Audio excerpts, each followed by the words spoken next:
Now, the United Kingdom has also said it is prepared to offer military support if the situation in Burundi deteriorates. This comes days after the US State Department asked the African Union to take over mediation efforts from Uganda.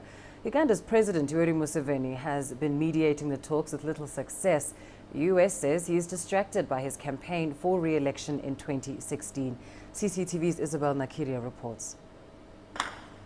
The crisis in Burundi is causing alarm in the international community. The UK is offering military assistance if the situation in Burundi gets worse.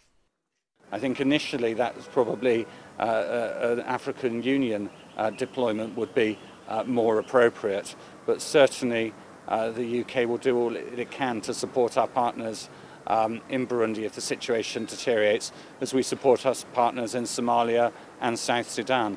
In both those cases, we have increased our contribution in terms of operational military support.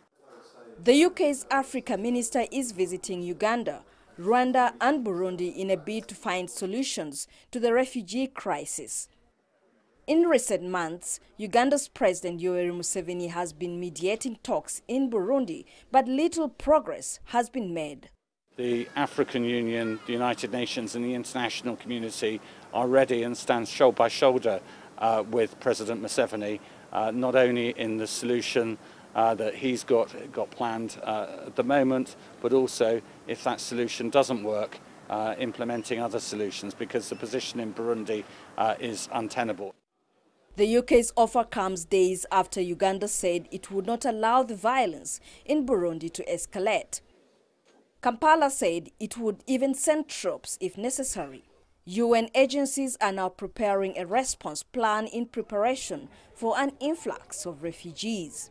The UK is offering $16.5 million to Uganda to manage the refugee situation. Of course, our prayer is that the problems that cause displacement are stopped. That's the prayer we have.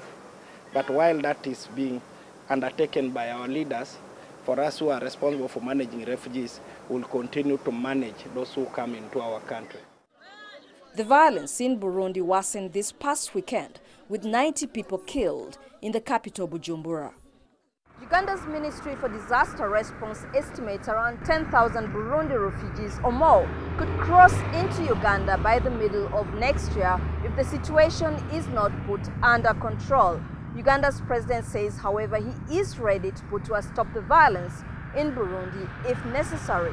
Isabel Nakiria, CCTV, Kampala.